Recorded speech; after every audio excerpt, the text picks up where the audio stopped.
So if you're going to keep goats, one of the most interesting and exciting parts is breeding. So how do you breed the goats? Well, you need a buck. Your first two choices are whether you're going to keep a buck on site or import a buck for the breeding purposes.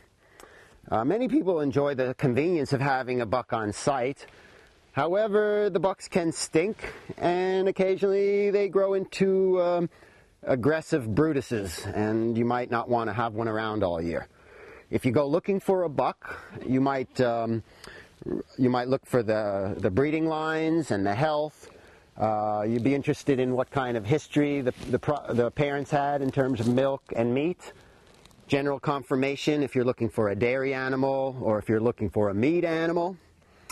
And if you really just want your does lactating for milk, any buck will do.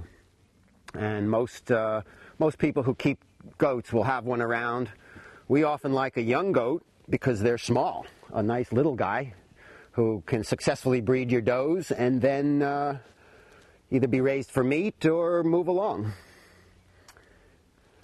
And once they're bred, which is pretty easy, the goats pretty much know what to do there. It takes 5 months for the pregnancy to be completed.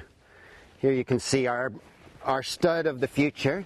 This is Radea, and we've chosen him to raise as a breeding buck because he's half Saanen and half Nubian, and he should produce some champion milkers if we're lucky. Look at the camera. You might wonder, how do you know when your does are settled, when they're bred? In the fall, when they breed, that is October or November, you'll see them active, and then you'll see them standing around the barnyard chewing their cud and looking just settled. So if you're in with your goats and you notice that they're just looking at the stars and settle down, you probably can assume they've been successfully bred. And 19 days later, if there's no activity, you're probably right.